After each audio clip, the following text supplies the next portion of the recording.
Le sujet de la semaine. On va parler de quoi cette semaine ? Vous avez des idées ? Ultra cringe. On peut dire que c'est vraiment nul ou pas ? Elle a osé. Alors personnellement, j'avais complètement oublié l'existence de ce concours, mais le 16 décembre dernier, c'était la 94e, waouh, élection de Miss France 2024. Je sais pas si t'as regardé, toi ? Non, j'ai pas regardé. Je fêtais mon anniversaire dans un restaurant italien. C'était beaucoup plus chouette. Bah, joyeux anniversaire en retard. Merci. 1000 excuses. Queen Kumbis. Mais ouais, en tout cas, moi non plus, j'étais pas devant mon écran. Et l'émission, apparemment, a été présentée encore une fois par Jean-Pierre Foucault, quelle surprise, pour la 29e année consécutive, et aussi par Cindy Fabre, qui est une ancienne Miss France. Alors, rien ne change depuis la première édition. Les Miss sont toujours aussi grandes, aussi minces. Elles veulent toute la paix dans le monde. Et puis, elles sont jugées selon des critères complètement archaïques. Mais c'était la première depuis le départ de Sylvie Tellier du poste de directrice générale de la Société Miss France, et aussi depuis la mort de la fameuse Geneviève de Fontenay, qui était quand même figure de proue du comité Miss France de 1981 à 2007. Et la gagnante, du coup, c'est Miss Nord-Pas-de-Calais, Ève Gilles, elle s'appelle, et puis la première dauphine s'appelle Audrey Owensai, qui est Miss Guyane. Alors, on s'est dit que c'était l'occasion de revenir un petit peu sur toutes les polémiques de cette élection, enfin de ce concours. Il y en a toujours, un peu comme si c'était un concours sexiste, quoi. Mais aussi, on va revenir sur l'histoire de cette émission. Peut-être, Kumbis, tu veux justement fouiller un petit peu dans ce côté-là, ce côté de l'histoire, en fait, des élections de manière générale, des élections et des concours de beauté. Mais oui, parce que comme on l'a dit que vous regardiez un nom Miss France, tout le monde en a déjà entendu parler et j'espère que vous connaissez pas d'où ça vient parce que je vais vous l'expliquer. Comme l'American Pie, la culture des concours de Miss nous vient des États-Unis. Donc, mais en tout cas, mettre en compétition des femmes et comparer leur physique semble être un concept vieux comme le monde. Selon le site Géo, ça remonte à loin, loin, loin, puisque dans le mythe antique du jugement de Paris, ce sont les déesses Athéna, Héra et Aphrodite qui sont affrontés pour un titre de beauté. Du coup, c'est le prince troyen, Paris, qui va les départager en leur remettant une pomme d'or. Et c'est là d'où vient l'expression la pomme de la discorde. Est-ce que tu le savais déjà ? Alors, pas du tout, j'apprends beaucoup de choses. Moi non plus. Ok, trop bien. Et bien sûr, c'est Aphrodite, la déesse de l'amour, du désir, de la beauté, qui remporte le prix. Du coup, on peut dire un peu que Miss Aphrodite est la première Miss Univers de l'histoire. Et selon le New Yorker, le premier concours de Miss Amérique a eu lieu en 1921 à Atlantic City, donc c'est dans le New Jersey. Et il a été inspiré par une parade de bébés très célèbre en Amérique. Et donc, en fait, des jeunes femmes de New York, du New Jersey, de Pennsylvanie et de Washington participaient à un festival de 2 jours. Et bien sûr, à l'époque, l'Amérique était en pleine ségrégation raciale. Donc, le concours était interdit aux femmes noires. Mais les participantes étaient accompagnées par des Afro-Américains déguisés en esclaves. Donc, pour vous dire à quel point le racisme est ancré depuis le début dans ce genre de concours. Et dans les années 30, en fait, le concours devient un peu plus chic et commence à attirer les femmes de la classe moyenne. C'est dans ces années-là qu'on a commencé à faire des concours de talent, des cérémonies de couronnement et de donner des cadeaux comme des bourses d'études, tout ça. Et en France, chez nous, donc chez vous, parce que moi je suis belge, mais bon, en France, dans les années 20, c'est Maurice de Wallefeu, un directeur de journal, lance le concours de la plus belle femme de France et la première lauréate est Agnès Souret. Mais c'est après la Seconde Guerre mondiale que le concours prend de l'ampleur et avec l'arrivée de la télévision dans les domiciles, le concours se focalise un peu plus sur les belles formes, comme le disent les commentateurs, et sur la plastique des participantes. Et de 1987 à 2007, comme disait Audrey, il est présidé par Geneviève de Fontenay, connue pour sa vision très, très, très traditionnelle de la femme. Et n'ayons pas peur de le dire, de Fontenay n'est pas la femme la plus progressiste de France, ni même d'Europe. Et en fait, oui, ok, d'accord, les gens l'aimaient bien parce qu'elle était elle avait un très franc-parler et elle soutenait ouvertement la lutte ouvrière, les gilets jaunes, tout ça. Mais elle soutenait aussi ouvertement la manif pour tous et était contre, du coup, le mariage gay. Et tout comme, du coup, Geneviève de Fontenay, le concours de Miss France n'est pas étranger aux polémiques, à la grossophobie, au racisme, au jeunisme, au sexisme. Veux-tu en parler un peu plus, Audrey ? Parce que je pense que, oui, bien sûr, toi, tu détestes le concours. Moi, j'aime trop ça, juger les gens, donc s'est j'aime bien, senti. mais je trouve, bien sûr, c'est très problématique, mais moi, j'aime bien parce qu'en fait, je me le dis, ça peut être une occasion à certaines femmes de découvrir le monde. Moi, je trouve que déjà, ça partait mal parce que le principe même de l'émission, en fait, est problématique pour moi. Ouais. C'est quand même, le but, c'est de mettre en compétition des femmes, de comparer leur physique, de les juger. Et en plus, c'est un physique qui est soumis à plein de normes et de critères sexistes, racistes, grossophobes. Totalement eurocentré et faussé, en fait. C'est ça.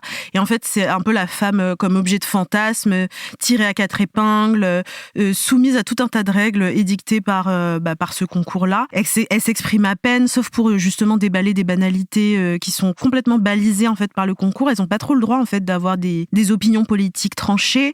C'est un peu ce qu'on appelle les opinions de Miss France, donc c'est-à-dire des opinions neutres, lisses, complaisantes. Enfin, elle parle pas d'injustice sociale par exemple. Et puis je trouve que c'est quand même ce concours, la méritocratie par la beauté, et qui passe en plus par des récompenses avec des cadeaux hyper clichés, genre elle gagne des voitures, des bijoux, du maquillage. Enfin, c'est super cliché quoi, de ce qu'on attend. On se dit que voilà, c'est ce que les femmes veulent gagner, c'est tout ce qui les intéresse quoi. Donc pour moi, il y a vraiment plus progressiste que ce concours-là. À commencer justement par les critères pour participer au concours. En fait, il faut faire plus d'1m70. Avant, en tout cas, il fallait avoir entre 18 et 24 ans. J'ai l'impression que c'est un peu les mêmes critères que ceux que Leonardo DiCaprio a pour ses copines. Ah, tellement, voilà. Et faut pas avoir participé à des séances de photos dénudées. On se souvient bien de tous les scandales. Par exemple, celui de Valérie Bègue.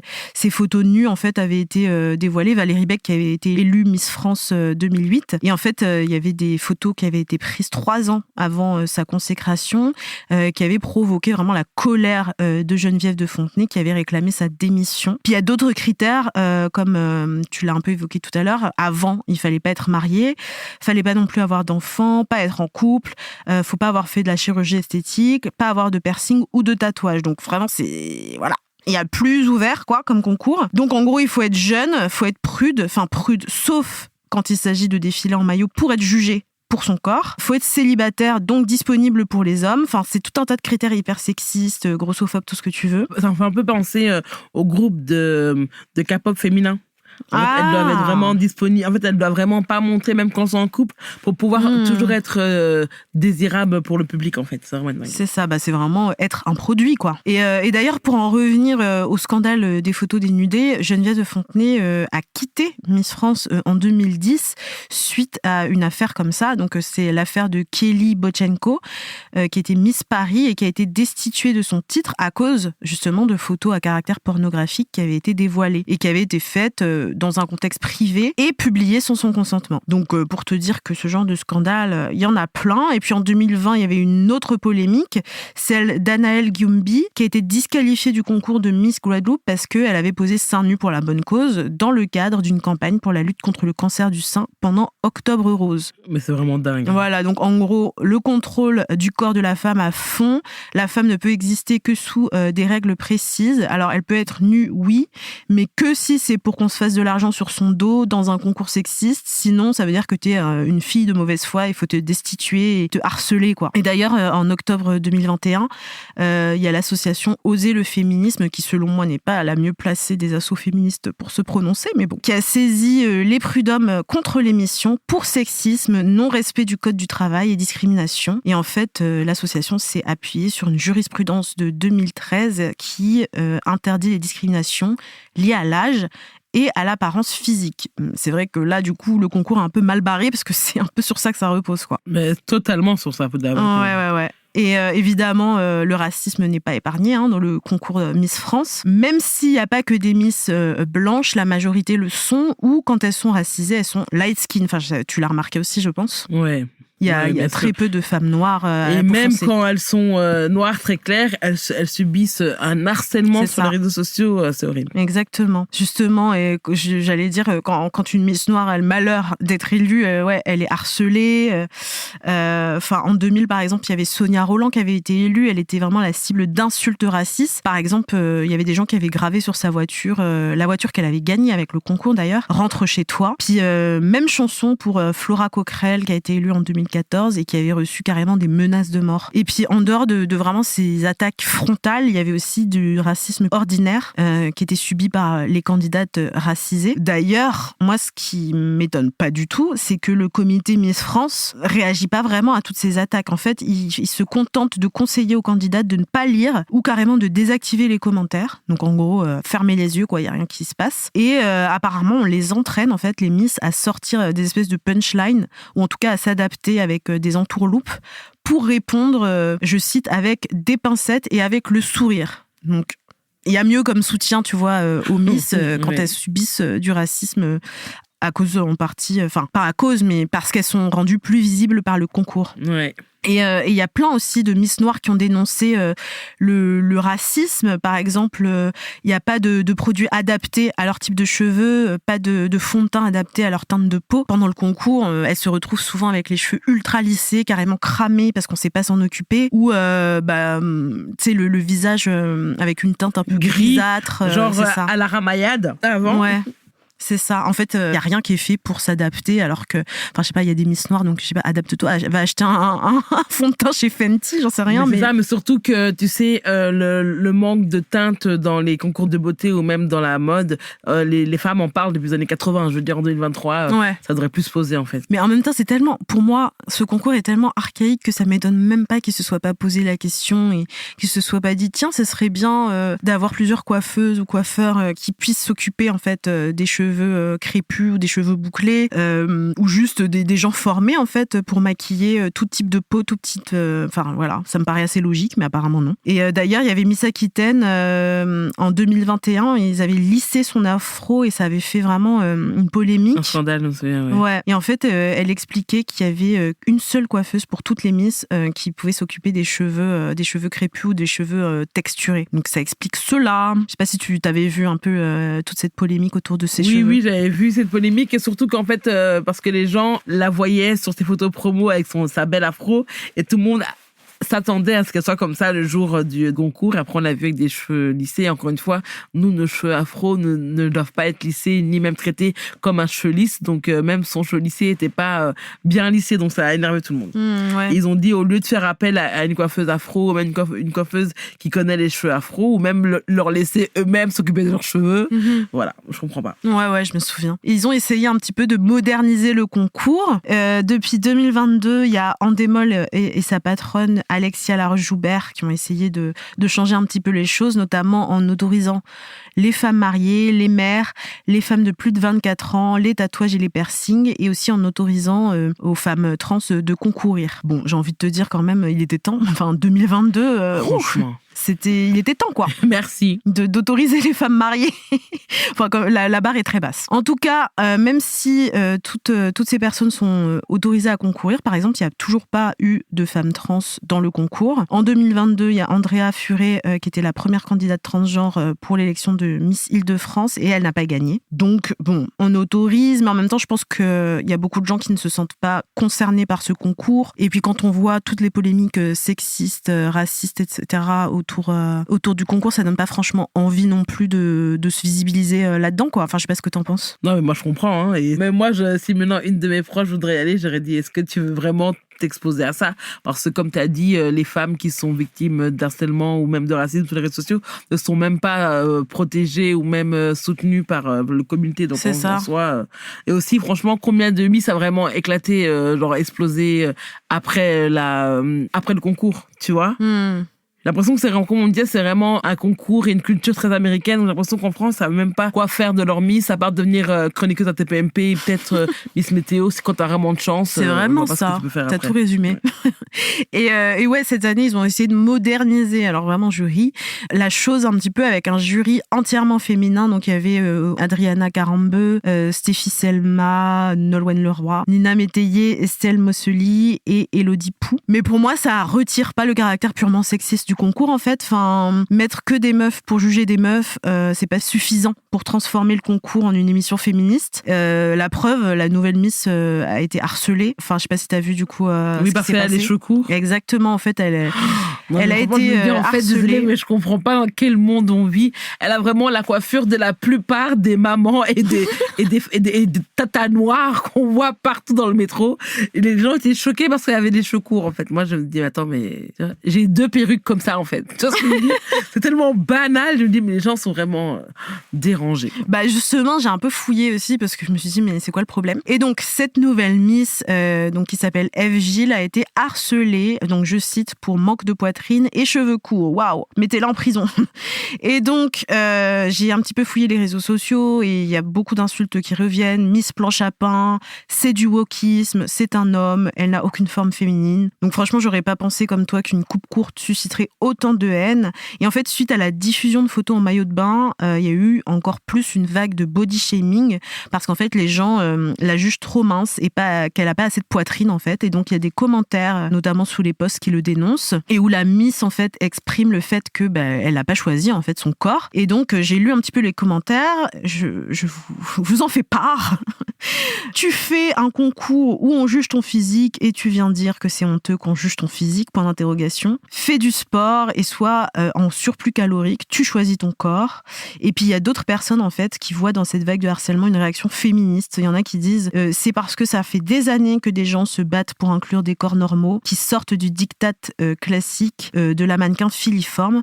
Donc en 2023, ça choque de voir une Miss France qui a un corps d'ado de 13 ans et les cheveux courts. Alors pour moi, Mais c'est elle a un corps normal déjà. mais pour tous moi, les corps sont normaux. C'est ça qui m'énerve C'est en fait. ça. Tu vois ce que je veux dire? et puis surtout pour moi, c'est donner beaucoup de crédit à une vague de violence complètement gratuite, et aussi c'est penser que parce qu'on veut que tous les corps soient visibles et plus libres, ça veut dire qu'il faut aussi il faut éradiquer en fait tous ceux qui répondent encore à certaines normes et selon quels critères. Enfin, c'est complètement débile. Et c'est ça. Et quand ils disent les corps normaux, comme elle a dit au début, le mannequin grande taille, ils disent aussi c'est grande taille mais très accepté, tu vois. Il faut quand même avoir le ventre assez plat, faut quand même avoir le corps en 8, tu vois. Donc en fait, c'est tous des hypocrites. Si maintenant elle a été mince avec des gros seins, on aurait dit oui, elle est vulgaire, tu vois. Oui. Moi, je pense qu'une femme n'est jamais assez bien. C'est ça. Et c'est en ça que me dérange le concours, parce qu'on sait que même si elle correspond genre aux critères parfaits dits par Da Vinci ou je sais pas quoi,